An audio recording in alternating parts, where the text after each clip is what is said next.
அவர்கள் தான் ரொம்ப லேசான குறி. அவர்களை குறிவைத்தால் யாரும் எந்த கேள்வியும் கேட்க முடியாது என்கிற அடிப்படையில் அவர்கள் குறிவைக்கப்படுகின்றார்கள், பழிதீர்க்கப்படுகின்றார்கள்.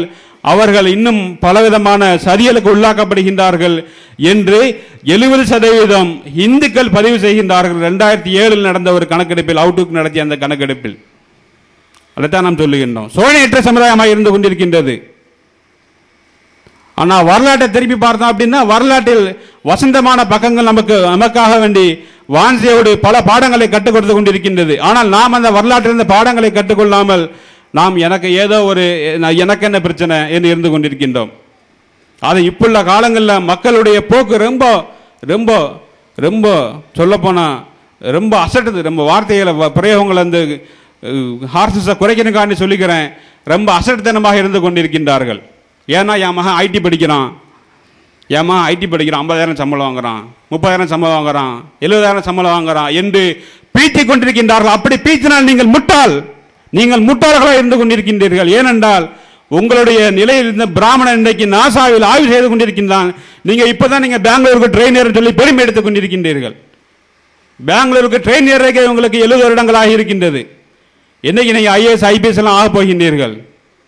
எனவே உங்களுடைய கூட்டை விட்டு நீங்கள் வெளியே வாருங்கள். வெளியே வந்தால் தான் தீர்வு கிடைக்கும்.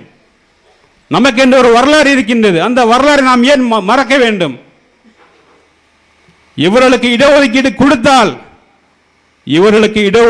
கொடுத்தால் இவர்கள் இந்த தேசத்தை வளம் பெற செய்து விடுவார்கள். இவர்களுக்கு இடஒதுக்கீடு கொடுத்தால் நம்முடைய வாழ்வில் மண்ணள்ளி போட்டு விடுவார்கள். இவர்களுக்கு இடஒதுக்கீடு கொடுத்தால் நம்முடைய சதித்திட்டம் எங்கே பலிக்காமல் போய்விடும் என்று பாசிஸ்டுகள் மிகவும் நன்றாக நம்மை பாடம் படித்து வைத்திருக்கின்றார்கள். எனவே நம்மை சிந்திக்க விடாமல், நாம் இடஒதுக்கீடை பெற்று விடாமல் எல்லா விதமான சதிகளையும் செய்து கொண்டிருக்கின்றார்கள். நம்ம நிறைய உதாரணங்கள் மூலமாக நாம் சொல்ல முடியும். 1971 குஜராத்தில் இடஒதுக்கீடு அறிவிக்கின்றார் சோலங்கி என்று சொல்லக்கூடிய காங்கிரஸ் முதலமைச்சர். இடஒதுக்கீடை 21% இடஒதுக்கீடை முஸ்லிம்களுக்கும் தலித்துகளுக்கும் அறிவிக்கின்றார். மிகப்பெரிய கலவரம், குஜராத்துக்கே பேர் போன அந்த கலவரம் தொடங்குகின்றது. மிகப்பெரிய கலவரம் நடக்கின்றது. கிட்டத்தட்ட 10 மாதங்கள் அந்த கலவரம் நீடிக்கின்றது. சோலங்கிக்கு வேற வழியே தெரியல. அப்போதைய காங்கிரஸ் முதலமைச்சர், குஜராத்துடைய காங்கிரஸ் முதலமைச்சர் சோலங்கிக்கு வேற வழியே தெரியவில்லை. அந்த இடஒதுக்கீடை வாபஸ் வாங்கிவிட்டார். இது மட்டும் கிடையாது.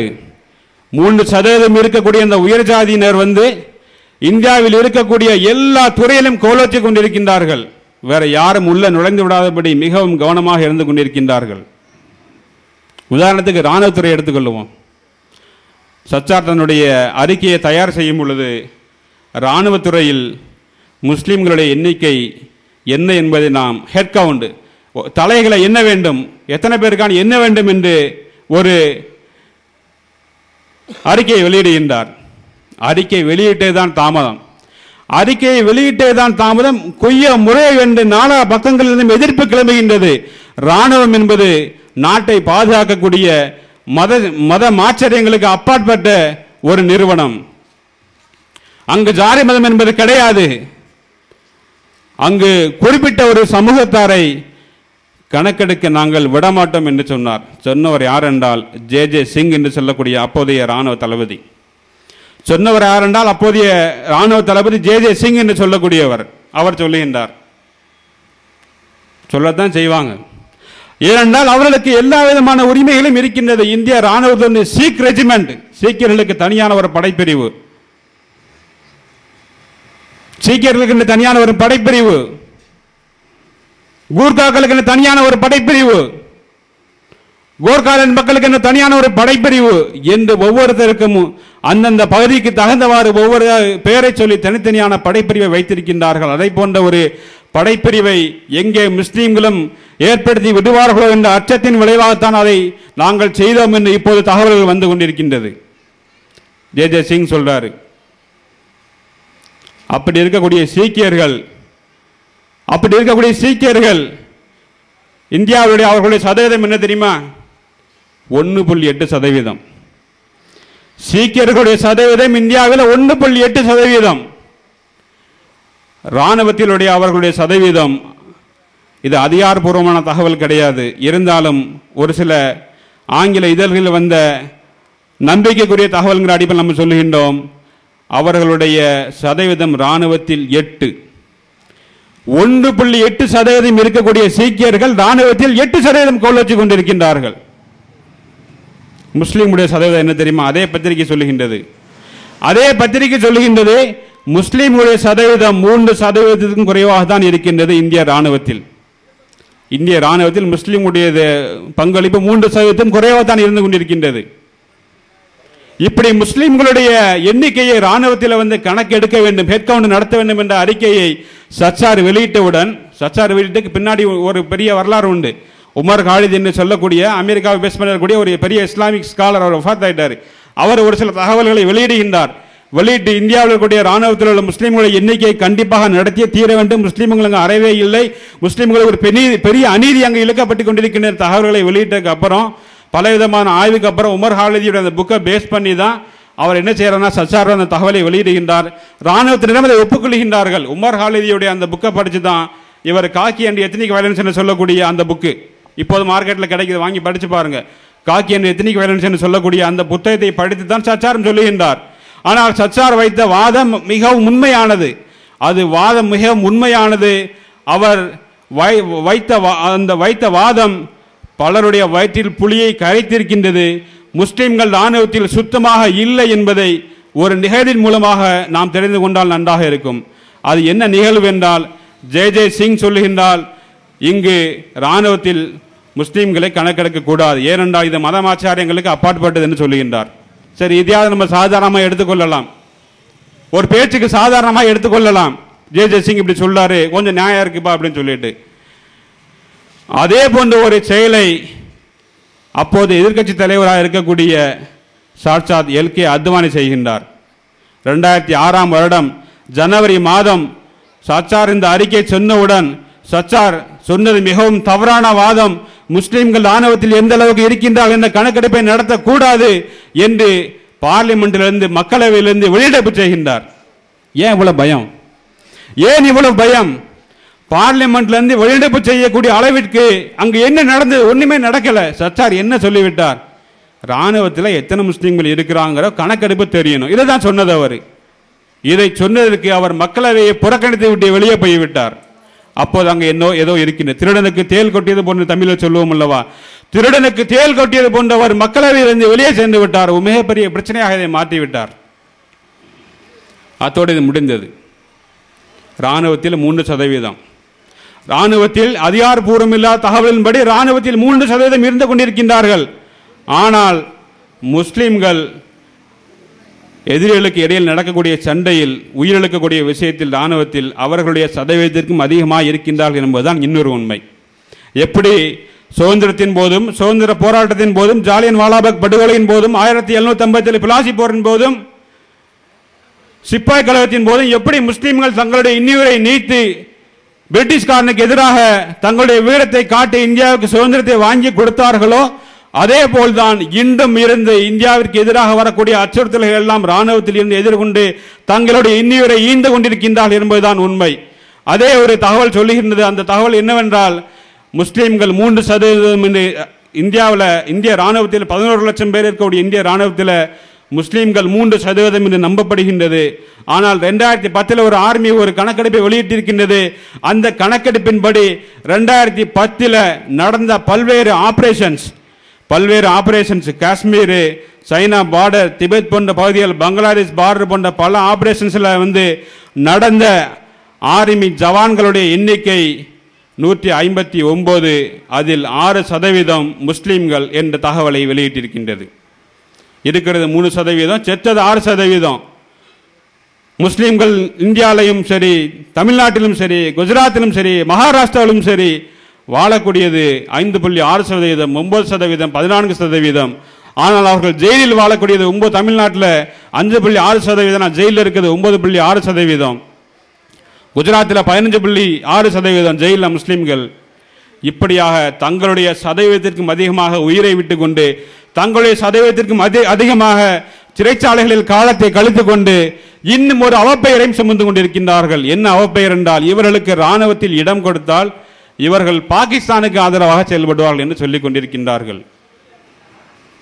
இந்தியாவுடைய வரலாற்றை திருப்பி பார்த்தால் தெரியும் யார் பாகிஸ்தானுக்கு இந்தியாவை காட்டிக் கொடுத்தார்கள் என்று. ரவீந்தர் சிங்கில் இருந்து லெப்டினன்ட் கர்னல் புரோஹித் வரைக்கும் பாகிஸ்தானுக்கு இந்தியாவை காட்டிக் கொடுத்த துரோக வரலாறு பாசிஸ்டுகளை சாரும் என்பதில் வரலாறு பதிவு செய்து வைத்திருக்கின்றது.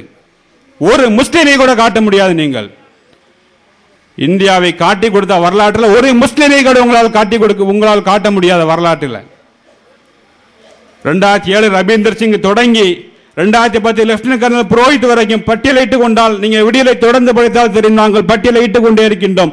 கிட்டத்தட்ட 10-12 பேர் ராணுவ ஜவான்கள் இந்தியாவுடைய ராணுவ ரகசியங்களை பாகிஸ்தானுக்கு சொற்ப பணங்களுக்காக விட்டுக் கொண்டிருக்கின்றார்கள். சொற்ப பணங்களுக்காக விட்டுக் கொண்டிருக்கின்றார்கள்.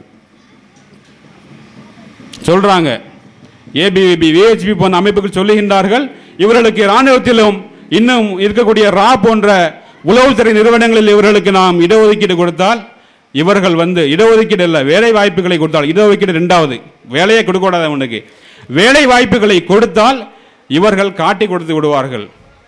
அது அல்ல பயம் அவர்களுக்கு, அதுவல்ல பயம். எங்கே இவர்களுக்கு வேலை கொடுத்தால் நாம் காட்டி கொடுப்பதை கண்டுபிடித்து விடுவார்கள் என்ற அச்சத்தை தவிர வேற ஒன்றும் கிடையாது. எங்க நம்ம காட்டி கொடுத்து கொண்டு வயிற்று பிழைப்பை நடத்தி கொண்டிருக்கின்றோமே, தேச துரோக சதிகளை அரங்கேற்றிக் கொண்டிருக்கின்றோமே, இதெல்லாம் எங்கே வெளியே தெரிந்து விடுமோ என்ற அச்சத்தின் வாயிலாகத்தான் இவர்கள் இதை செய்து கொண்டிருக்கின்றார்கள். அதுதான் உண்மை. ஏன் இவர்கள் பாராளுமன்றத்திலிருந்து வெளிநடப்பு செய்ய வேண்டும்? ஏன் இவர்கள் தயங்க வேண்டும்? சும்மா அப்படி கட்டு கதைகளை இவர்கள் அவிழ்த்து விட்டுக் கொண்டிருக்கின்றார்கள். ராணுவத்தில் ஒரு முஸ்லிம் கூட ராணுவத்தில் துரோகம் இழைத்ததாக நாம் சரித்திரத்தில் பார்க்க முடியாது. ஆனால் லெப்டினன்ட் கர்னல் புரோஹித்துடைய வாழ்க்கை வரலாறு நம்ம எடுத்து பார்த்தோம் அப்படின்னா 2011 ஜூலை மாதம் த வீக்ங்கிற ஆங்கில பத்திரிகை ஒரு செய்தியை வெளியிட்டிருக்கிறது. என்ன செய்தி அப்படின்னா, கிட்டத்தட்ட லெப்டினன்ட் கர்னல் புரோஹித் ஹிந்து ராஷ்டிராவை அமைக்க வேண்டும், இங்க இருக்கக்கூடிய ஜனநாயக முறையை தூக்கி கவிழ்த்து விட்டு நாம ராணுவ ஆட்சியை கொண்டு வர வேண்டும் என்று 3 லட்சத்துக்கு மேற்பட்ட ராணுவ வீரர்களுக்கு கடிதங்களை அனுப்பி அவர்களை மூளைச்சலவை செய்திருக்கின்றார் என்று அவருடைய லேப்டாப்பில் இருந்து ஆதாரபூர்வமாக செய்திகளை எடுத்து சேகரித்து வைத்திருக்கின்றது ஐபி என்று சொல்லக்கூடிய இந்தியாவுடைய உளவுத்துறை. அது ஒரு புண்ணியம் கிடையாது. அது ஒரு இந்த மாதிரி தகவல்களை நம்ம சேகரித்து வைத்துக்கலாம், நம்ம சொல்லிக்கிறலாம். ஆனால் எந்த மாற்றங்களும் நிகழாது. ஏன்னா தகவலை சேகரித்து வைக்கிறது அவன் தான். ஏன்னா சொல்லி வேணா கொடுப்பான், இந்த தடவை நீ தவறு பண்ணியிருக்கிற, இனி வருங்காலத்தில் இந்த தவறெல்லாம் பண்ணாம நீ கரெக்டாக உங்களுடைய ஆப்ரேஷன் நடக்குதுன்னு சொல்லி கொடுப்பான். அதுதான் நடக்கும். என்ன நடந்தது? இப்போ நடந்தது இல்லை. சிங் என்ன பண்ணாரு? இந்தியாவில் இருக்கக்கூடிய ஜனநாயக ஆட்சி முறையை கவிழ்த்து விட்டு ராணுவ புரட்சி ஏற்படுத்த வேண்டும் என்று சரியை நடத்தி இருக்கின்றார்கள். இப்ப இல்லைங்கிறான். ஒரே நேரத்தில் ராணுவம் தன்னுடைய நகர்வுகளை மேற்கொண்டிருக்கின்றது. டெல்லியை சுட்டி 3 நாள் இங்கே பத்திரிகையில் படிச்சு பார்த்தா தெரிஞ்சிருக்கும் உங்களுக்கு. ராணுவ புரட்சி ஏற்படுத்த வேண்டும் என்ற திட்டங்களை தீட்டியிருக்கின்றார்கள். ஆனால் இப்போது இல்லை என்று சொல்லுகின்றார்கள். இதே போன்று ராணுவ புரட்சி ஏற்படுத்த வேண்டும் என்பதுதான் லெப்டினன்ட் கர்னல் புரோஹித்துடைய சதித்திட்டம். அந்த சதித்திட்டத்தை தான் தயானந்த பாண்டே என்ற ஒரு சுவாமியாரின் மூலமாக செயல்படுத்தும் போது ஒரு சில சின்ன சின்ன மிஸ்டேக்கை பண்ணி மாட்டிக்கிட்டாங்க. இன்னைக்கெல்லாம் ஜெயிலில் இருக்கிறாங்க. அந்த தகவல் எல்லாத்தையும் ஐபி எடுத்து வைத்திருக்கின்றது. 2011 ஜூலை மாதம் 3வது வாரம் த வீக் என்ற வார இதழில் இதை பக்கம் பக்கமாக எழுதியிருக்கின்றார்கள். இதையெல்லாம் இந்தியாவில் இருக்கக்கூடிய அரசியல்வாதிகளும் பிரதமரும் இந்தியாவுடைய உள்துறை அமைச்சரும் எல்லாரும் பார்த்து கொண்டுதான் இருக்கின்றார்கள். ஆனாலும் அவருக்கு எந்த விதமான நடவடிக்கையும் எடுப்பதற்கு தயாராக இல்லை. இப்படிப்பட்ட பாசிச துரோகிகளை எல்லாம் அவர்கள் வைத்துக் கொண்டு முஸ்லிம்களுக்கு இடஒதுக்கீடு வழங்க வேண்டும் என்றால் இடஒதுக்கீடு வழங்குவதற்கு எல்லாருடைய ஒப்புதல் வேணும். யாருடைய ஒப்புதல் வேணும்? தேசத்துக்கு எதிராக சரி செய்து கொண்டிருக்கின்றார்கள், இவர்களுடைய ஒப்புதல் வேண்டுமா? எல்லாரும் ஒரு ஒரு ஒரு ஒரு ஒரு கன்சென்ஸுக்கு வரணும். எல்லாம் ஒரு ஒருமித்த கருத்துக்கு வரணும். ஒருமித்த கருத்துக்கு வந்தால் தான் முஸ்லிம்களுக்கு இடஒதுக்கீடு வழங்க முடியும் என்று இவர் ஒரு சப்பை கட்டுகின்றார். இது ஒரு பக்கம். இந்த சதி ஒரு பக்கம் நடந்து கொண்டிருக்கின்றது. இன்னொரு பக்கம் பார்த்தோம் என்றால் தமிழ்நாட்டில் இருக்கக்கூடிய காவல்துறை இப்போது சில முன்னேற்றங்கள் நடந்திருக்கின்றது. அதனை பின்னாடி சொல்லுவோம். தமிழ்நாட்டில் இருக்கக்கூடிய காவல்துறையுடைய எண்ணிக்கை சச்சார் கமிஷன் அறிக்கையின்படி அவர் வெளியிடும் பொழுது 0.11 என்று வெளியிடுகின்றார். கிட்டத்தட்ட நம்ம பார்த்தோம் அப்படின்னா ஒரு சில 100, இன்னும் சரியாக சொல்ல போனால்